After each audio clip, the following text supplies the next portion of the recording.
Bueno, un placer cerrar este curso que es tan importante para eh, las, eh, los establecimientos asistenciales en Argentina. Bueno, con este tema vamos a ver, porque uno siempre dice, bueno, ¿cuántos médicos tenemos? ¿Cuántos hace falta? Y sabemos que tenemos muchos ámbitos, los institucionales públicos eh, muchas veces superpoblados, pero ahora con déficit de profesionales.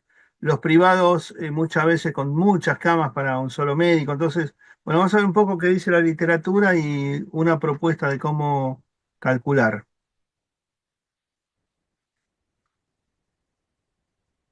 Entonces, vamos a primero hablar qué es un médico hospitalista, porque nosotros hablamos de los planteles de medicina interna y en realidad tenemos que hablar de la medicina hospitalista, que es a lo que uno realmente estaría apuntando. Entonces, primero definir qué es un médico hospitalista. Y entonces acá dice que es un médico, esto según esta vieja definición de unas personas que primero habló del modelo hospitalista, publicado en el 99, médico que pasa al menos el 25% de su tiempo profesional dedicado a asistencia de hospitalizados. Y acá vean que acá hay una cosita en rojo, que después vemos qué es, y que brinda una atención completa y oportuna de todas las necesidades del paciente, lo cual incluye el diagnóstico, el tratamiento o procedimiento de diversa índole. Agrega técnicas de mejora de procesos, de calidad, colabora, comunica, coordina los cuidados prestados por los distintos profesionales, hace un uso eficiente de los recursos y se encarga de las transiciones del paciente a través del hospital. Esto de alguna forma nos mete en que el concepto de cuidados progresivos y el mejor médico para cuidados progresivos es el hospitalista, porque habla de las transiciones entre sectores hospitalarios y también entre el hospital y que el domicilio sea una transición segura. ¿Por qué esto rojo? Si ustedes miran, atención completa y oportuna de todas las necesidades, incluyendo diagnóstico, tratamiento y procedimientos de variada índole, es lo más asistencial posible. Y este es el médico internista, el internista, porque muchas veces uno dice internista, hospitalista, es lo mismo, qué diferencia hay. Bueno, el concepto de médico hospitalista incluye esto en rojo, que es que es fundamental, digamos que para la asistencia es fundamental lo rojo. El internista como que de base se puede transformar en un hospitalista si empieza a agregar estos nuevos conceptos. Entonces, que quede claro, el perfil del internista es una parte del perfil del hospitalista. Bueno, entonces el internista u hospitalista, de alguna forma, en varios pasajes de la charla lo vamos a hacer como sinónimos, pero esta primera pantalla nos marca cuál es la diferencia, pero lo vamos a tomar como sinónimos durante el resto. Sabemos que las instituciones por lo general no distribuyen bien, no lo tienen así pautado el tiempo de sus actividades y los procesos de la jornada laboral. Se va armando, esto de alguna forma lo van armando, algunos a veces, si son más antiguos o tienen más afinidad con la jefatura, con la dirección, con los gremios, se acomoda mejor que el resto, ¿no? ¿Cuáles son las funciones del internista? En general atiende la consulta externa, tanto la primera vez como las subsecuentes, las interconsultas, la hospitalización y el seguimiento de los internados. Además, hace actividades académicas, docencia de grado, de posgrado, investiga y hace tareas administrativas. Puntualmente, piensa en lo que hace un médico de staff durante su mañana o durante su semana.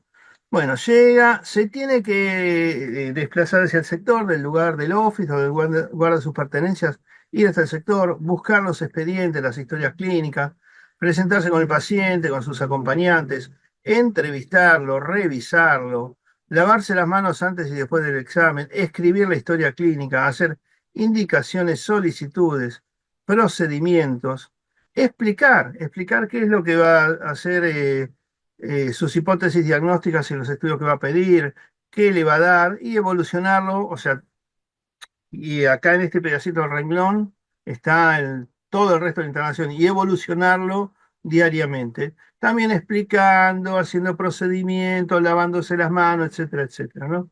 Tiene actividades administrativas y si hay residencia, interactúa con los residentes. Bueno, esto es todo lo que hace un internista hospitalista. Y empezamos a ver el tema de la carga laboral y qué es lo que hay publicado y ya les anticipo, como dijo el doctor Camera antes, que no encontró mucho. La realidad es que no hay mucho en la literatura. La OPS menciona en forma muy vaga, muy general, que se pueden atender 4 pacientes por hora. Ahora no está hablando, no está explicando si es el ambulatorio, si es el internado, si es un especialista, si es un subespecialista, no lo aclara. Es muy, muy general, como muchas cosas de la OPS que son muy, muy globales y no, después cuando uno las quiere llevar a la práctica no puede. Después Costa Rica tiene una ley general que la adoptó el Colegio de Médicos que dice un médico cada 12 internados. Pero a su vez hicieron un estudio en Costa Rica de que sí, en realidad daba 11,4 camas por médico, pero esto es importante. La moda, ustedes si se acuerdan lo que es modo, mediana y media, ¿no? Que era de la estadística descriptiva, la moda o el modo, es el valor que más veces se repite. Por lo tanto, en Costa Rica, más allá de los promedios, más allá de la mediana, lo más común en Costa Rica es 6 camas por médico. Es lo más común dando un promedio de 5,2 hospitalizados por hora, 10,5 interconsultas a la semana, y a su vez ese estudio mostró que hay médicos que están asignados a interconsultas y médicos que le dicen, bueno, che, mirá, andá a ver al paciente del quinto piso. Esas son las cuestiones aleatorias. De los que tienen asignación a interconsultas, ellos tienen un promedio de 3,1 interconsultas por hora. Después otros datos, por ejemplo, la residencia del Hospital Posadas tiene un reglamento que dice que el R1 debe tener entre 6 y 8 camas y que un R2 supervisa 16 camas. Hay un marco de referencia nacional para residencia clínica médica del año 2012-2013 y ese marco no hace referencia a la cantidad de camas, pero es el marco que actualmente nos rige, ¿no? Y después legislaciones, y esto lo voy a aclarar, son más bien leyes que estudios, y más que nada están hechos en cuidados críticos. Lo único que tenemos en Argentina es una legislación de cuidados críticos que dice uno cada 7, un médico cada 7 pacientes internados, y estamos hablando de guardia, pues terapia intensiva es raro o es poco común que tenga staff, entonces hablamos de guardia. Un médico de guardia cada 7 camas y en el caso de la coordinación, un coordinador cada 8 camas. Ahora, durante la pandemia, el Ministerio de Salud de Argentina sugirió un médico cada 8 camas, pero acá no hacía diferencia de cuidado intensivo, intermedio y generales, ¿no? Un médico cada 8 camas por guardia 24 horas. Después tenemos un estudio ecuatoriano que muestra un buen nivel de eficiencia con 0,2 médicos por cama. Esto traducido es un médico atiende 5 pacientes. Y ese estudio mostró un buen nivel del concepto de eficiencia. Esto fue un promedio de varios centros con unos rangos que iban de 0,1 a 0,8 y ese estudio no estaba aclarando el sector. Después, los médicos hospitalistas se desempeñaron como médico de cabecera en más del 25% de las admisiones hospitalarias del sistema de Estados Unidos Medicare en el año 2011. ¿No? Este es un estudio más bien descriptivo, ¿no? Y los autores opinan, y acá estoy remarcando bien, opinan. O sea, ellos hicieron estudio, vieron eh, cuántos médicos de cabecera admitieron los pacientes en ese año. Y después sacan como conclusión, que es media una conclusión así reflexiva más que derivada del estudio, que la carga de trabajo de los hospitalistas debería ser de entre 10 y 15 pacientes por día.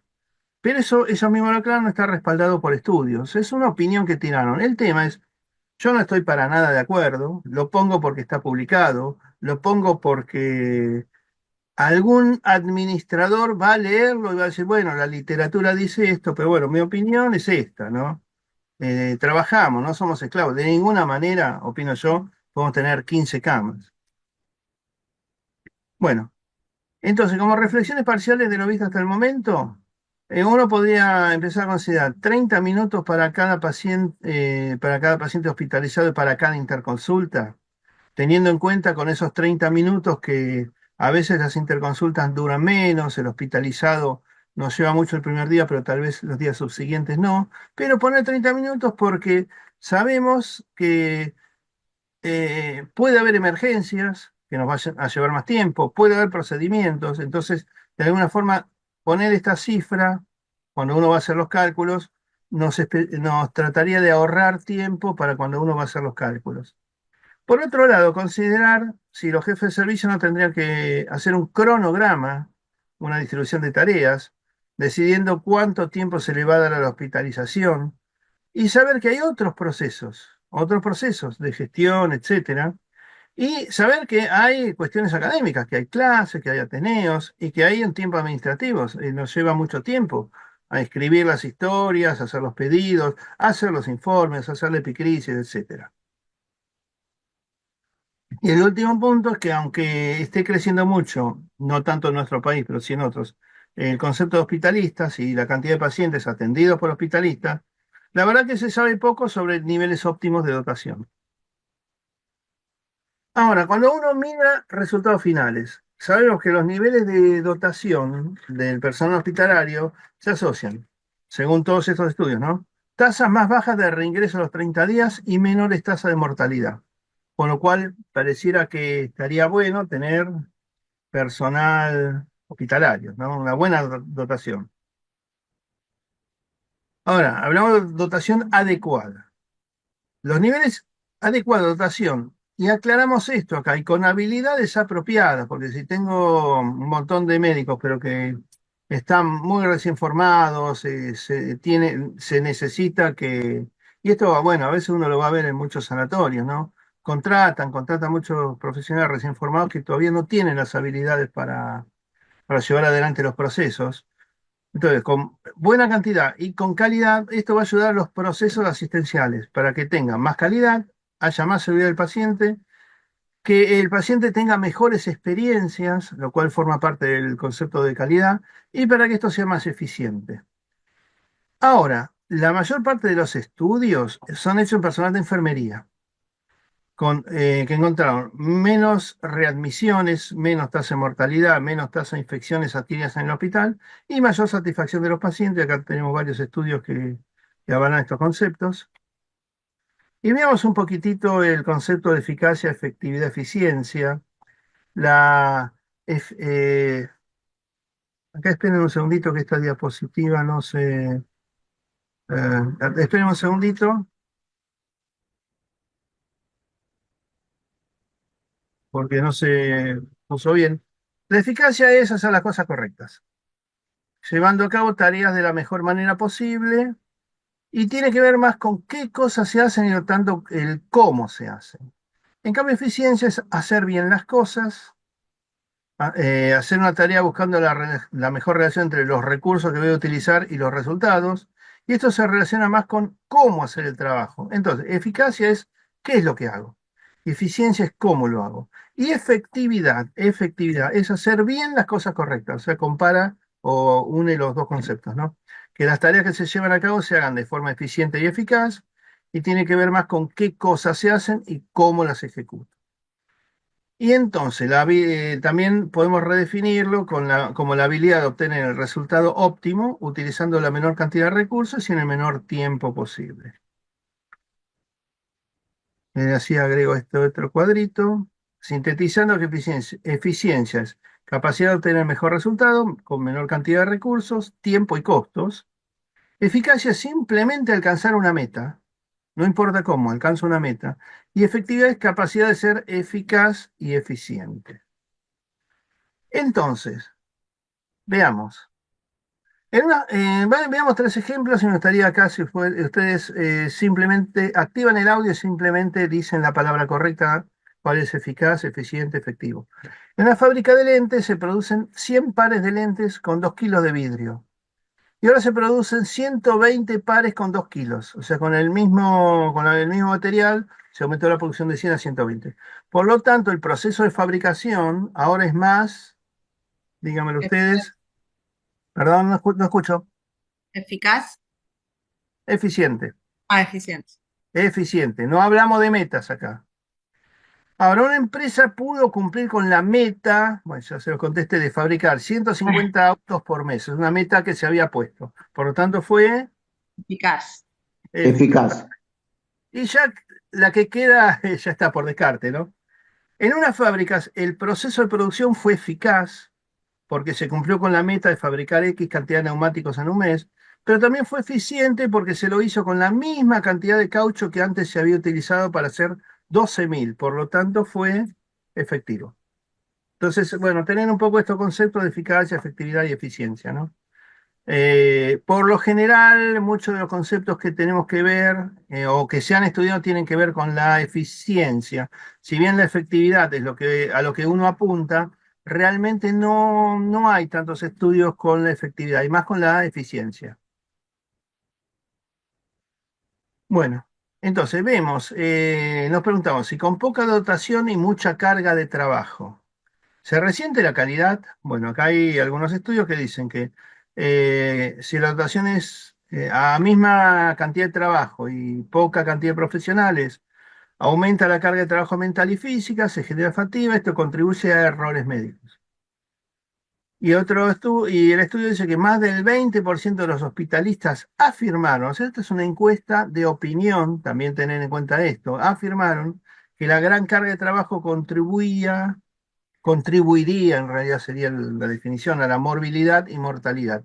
Entonces son opiniones, tal vez también opiniones de expertos, pero bueno, no son estudios que han comprobado esto, ¿no? Porque no se ha medido la fatiga.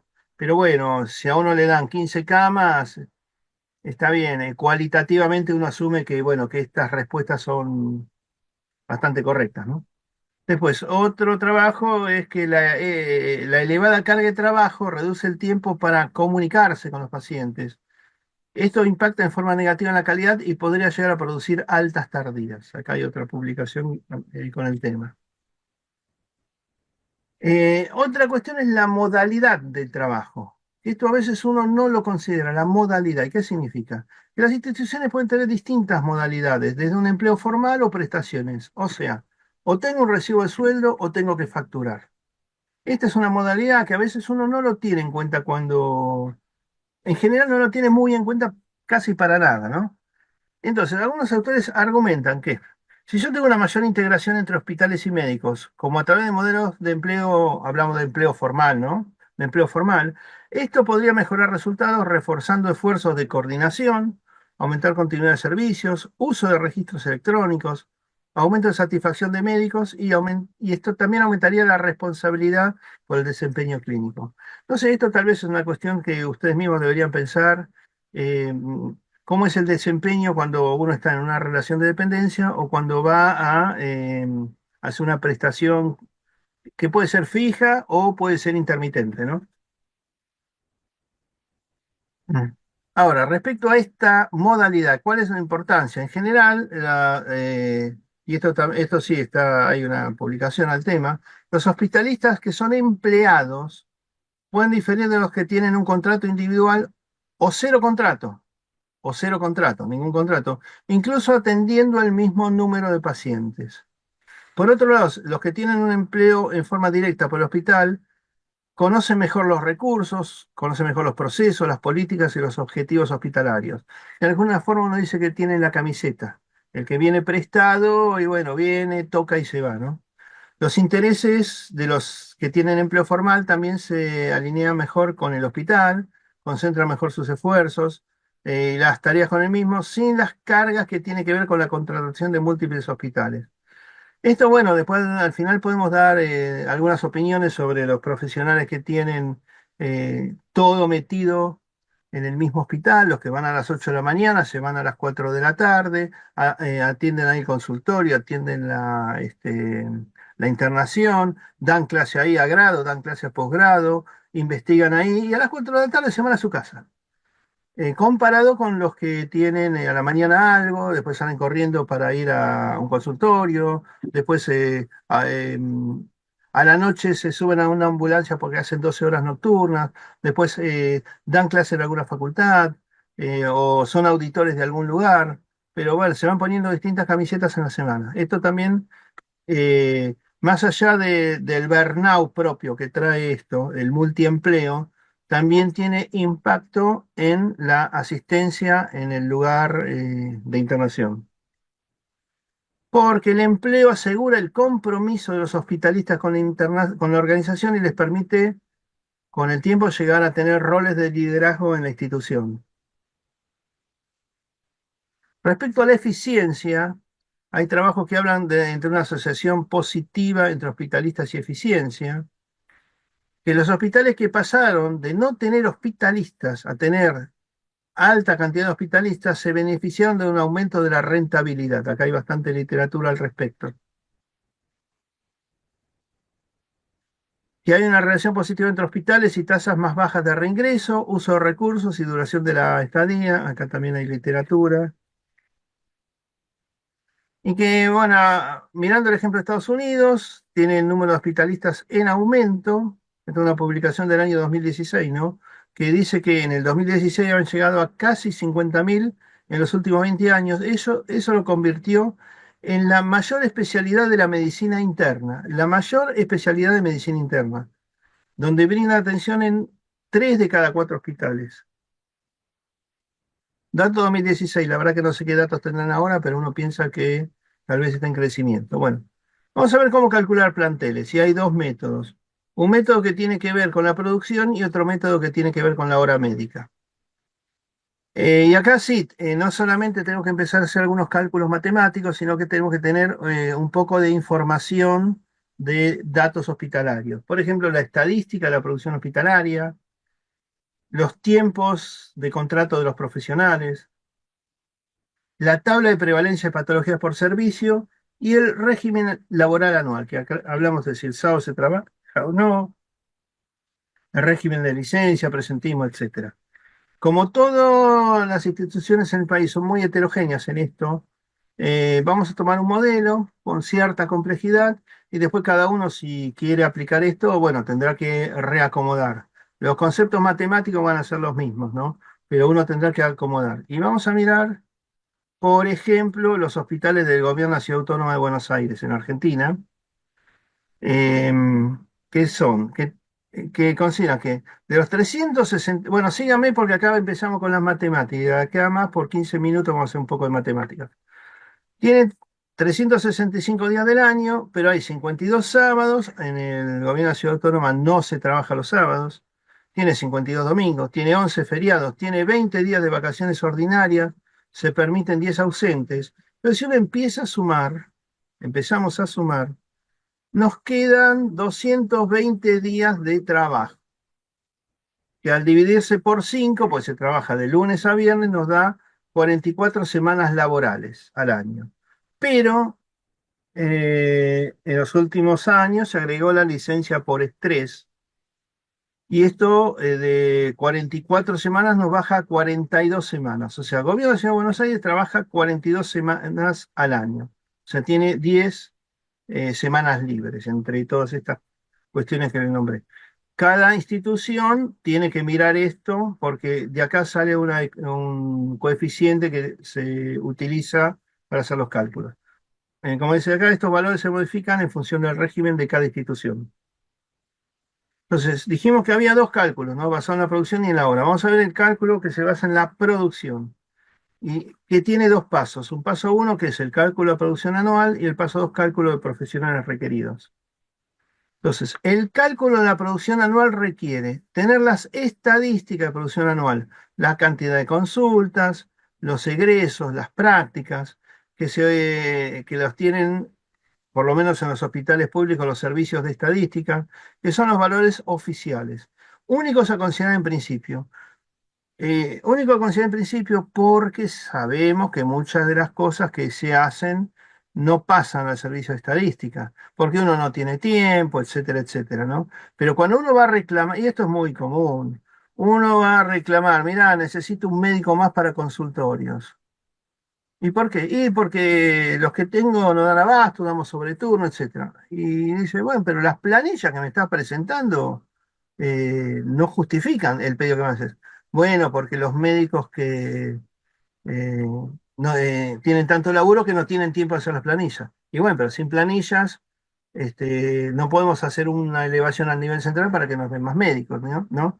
Entonces, bueno, por eso dice únicos a considerar en principio, pero tener en cuenta que hay que registrar todo lo que tengamos. Ahora en estos tiempos de informática es muy difícil que las cosas, por lo menos las consultas, no se registren.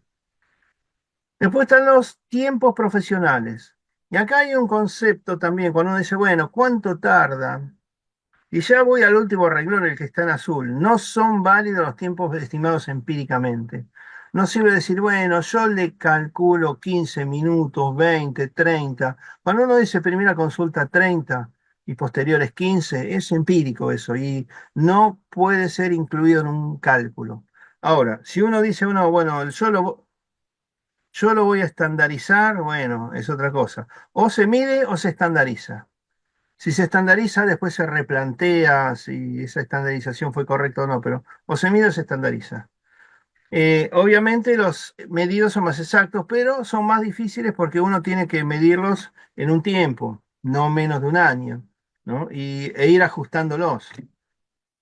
Después, sabemos que si se calculan los tiempos propios, se va a necesitar, además de medirlos, tener la tabla de prevalencia de las patologías de internación. Entonces, bueno, empezamos con que esto no es tan sencillo, no es, bueno, che, quiero más médicos porque no me alcanza. Bueno, a la jefatura, al Ministerio de Hacienda, esto se le tiene que argumentar con números. Entonces, por ejemplo, veamos uso de tiempos estándares en servicio clínico. Por ejemplo, estos son ejemplos nomás, ¿no? Producción de consultor externo, por ejemplo, 5.648 consultas. Y se tomó un tiempo estándar de 15 minutos por consulta. Entonces se hace esta ecuación de, bueno, cantidad de consultas por el tiempo dividido los 60 minutos para saber qué cantidad de la hora es tomada. Y esto da una ecuación de un resultado de 1.412 horas anuales de asistencia en consultorio. En internación, 504 egresos. Si el tiempo estándar uno lo considera 210 minutos por egreso, por ejemplo, también el mismo cálculo, egresos por tiempo estándar dividido 60 y nos da 1.764 horas anuales de asistencia. Entonces, si uno suma las horas de consultorio, las horas de internación, nos da, para este ejemplo, 3.176 horas profesionales anuales asistenciales producidas. Con esto pasamos al paso 2. Con esto recién pasamos al paso 2, donde se considera, y esto bueno, es en el hospital público, digamos, esto en un privado hay privados con y privados sin, entonces esto también hay que verlo, pero el tiempo profesional se ha establecido que es 80% asistencial y 20% no asistencial, que incluye actividad de capacitación, de docencia, de investigación u otras vinculadas.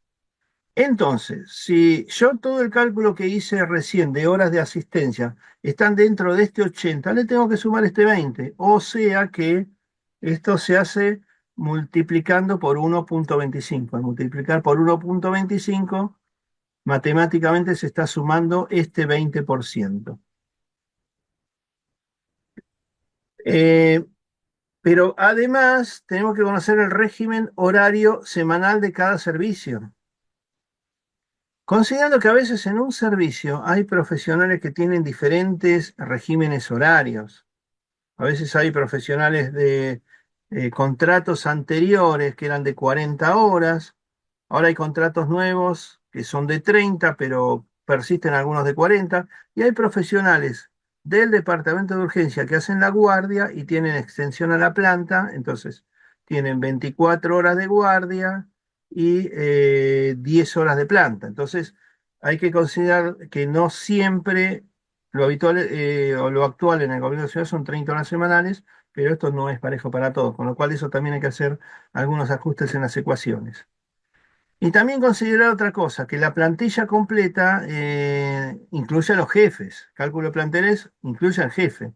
Entonces, también hay que ver, y esto hay que mirar los estatutos o reglamentos de cada jurisdicción, y en el gobierno de ciudad tenemos que medicina interna tiene sección, unidad, división y departamento, y las jefaturas tienen distinta carga asistencial. Por ejemplo, un jefe de sección tiene 75% asistencial, el resto es administrativo. El jefe de unidad, 50 y 50. El jefe de división, 25 y 70, 25 asistencial, 75 administrativo. Y los jefes de departamento no tocan pacientes, solo tareas administrativas. Son pautas a tener en cuenta cuando uno se sienta con la calculadora a hacer las cuentas. Bueno, entonces, volvemos. Se divide la producción horaria total anual, que es la que se vio en la diapo anterior, que era sumar las horas de consultorio con las horas de de internación, se multiplica por este coeficiente de 1,25 y se divide por el número de horas totales semanales.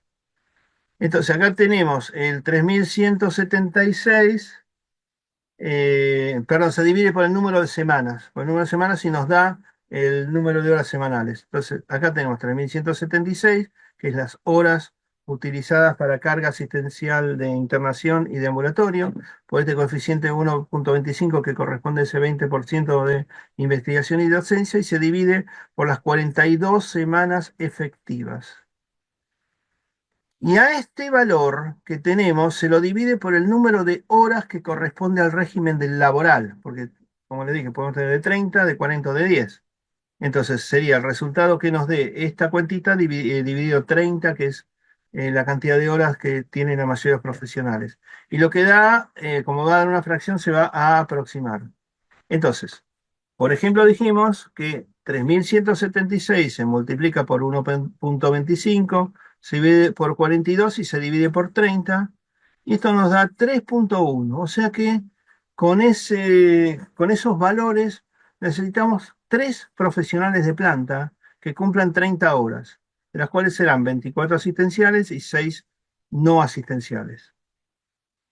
Bueno, ese fue un modelo. Ahora pasamos al método del módulo hora médica. Y este modelo es un poco más simplificante de los procedimientos. Evita contar separadamente las disponibilidades horarias, porque hay profesionales con distintos regímenes. Y ya saber cuánto vale la hora médica me facilita aplicarlo si tengo profesionales de 18, de 24, de 40, de 36, etcétera, ¿no? Permite un rápido cálculo de los requerimientos usando tablas.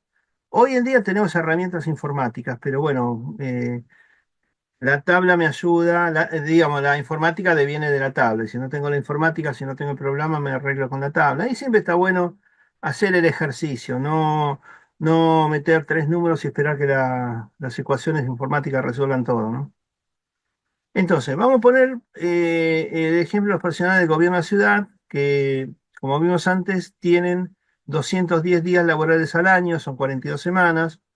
Entonces, este método dice que por cada hora diaria trabajada cumplen 210 horas anuales. Partimos de ese precepto. Todo esto, toda esta hora, cada hora representa 210, de las cuales el 80% es asistencial. Entonces, por cada hora médica, o sea, al 210 le quito el 20. Entonces, por cada hora médica trabajada corresponden 168 horas asistenciales anuales. Pues vamos a trabajar con el 168. No sé si a esta altura están un poco mareados, pero bueno, reitero esto, ¿no? 210 días laborales al año, que es el cálculo sacando sábado, domingo, feriado, licencias, etcétera. Esos 210 días, el 80% es asistencial, el 20% no es asistencial, entonces no entraría en el cálculo de las horas con pacientes. Nos quedan 168 y hablamos de que por cada hora médica diaria corresponde 168 anuales. Entonces, teniendo este valor y los tiempos de atención de sala y de consultorio, que los tiempos de atención, acuérdense que es o medido o estandarizado. Y si lo medimos, es un poco de lío, se puede hacer, pero bueno, hay que ser muy metódico, o lo podemos estandarizar por decisión, por consenso institucional, ¿no? Entonces, con esos tiempos de atención hacemos cálculos y vamos a ver estas tablas. No se asusten, no se asusten, ¿eh? Esta es la tabla de consultorio, sabemos que hay, que por cada hora que tengamos, no, eso se extrapola a 168.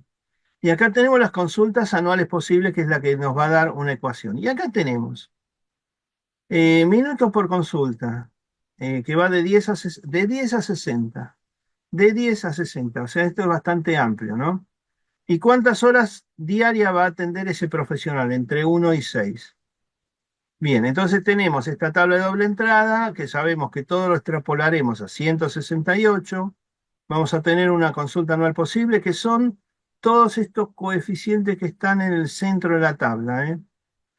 Todos estos coeficientes que están en el centro de la tabla son las consultas anuales posibles, que van a devenir de una ecuación que tiene que ver con cuántos minutos me lleva cada consulta, acá en la fila de arriba, y cuántas horas diarias atiende ese profesional en la columna de la izquierda.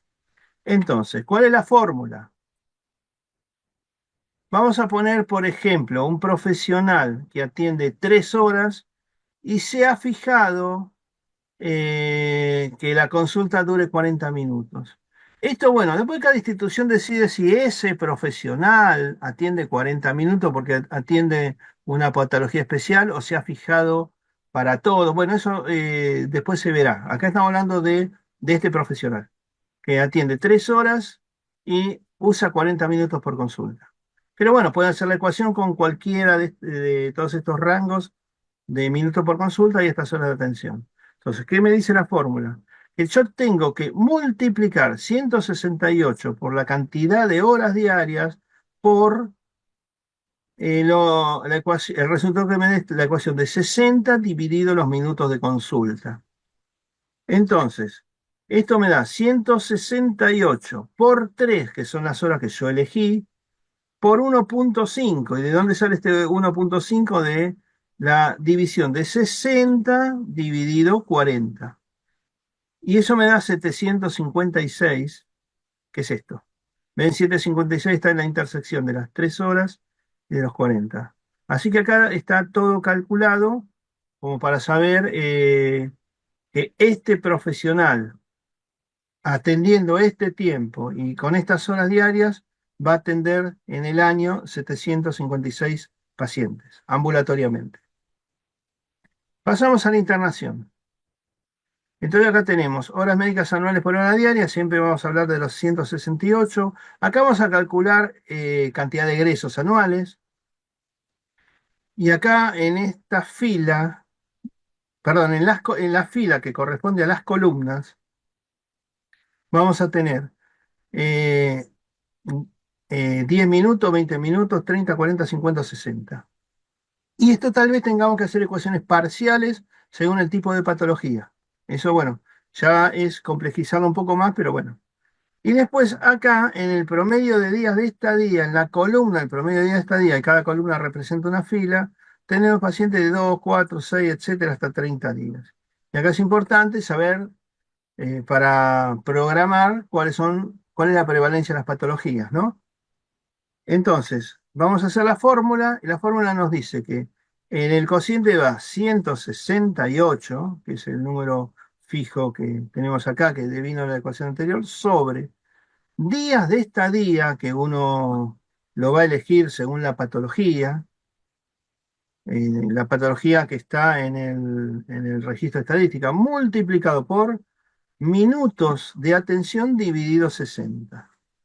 Entonces, por ejemplo, vamos a ver eh, si tengo patologías que tienen un promedio de estadía de 10 minutos y que esa patología o ese servicio le dedica 30 minutos por día, entonces tenemos 10 y 30. Nuestra ecuación dice que es 168 dividido el 10, que son los días de estadía, que que a su vez está dividido por 60. Acá están mal puestos el por y la división está mal puesto, pero bueno, no importa, ahora lo acomodamos. Entonces, cuando yo multiplico 10 por 0,5, eso me da 5. Y 168 dividido 5 da 33,6 y esto nos homologa a 34. Entonces este sería el cálculo que tenemos. Después cuando les dejo el material le corrijo esta fórmula que ahí tiene un error. Nos da 34. Y esto entonces, reitero, implica conocer las patologías y la media de internación de las mismas.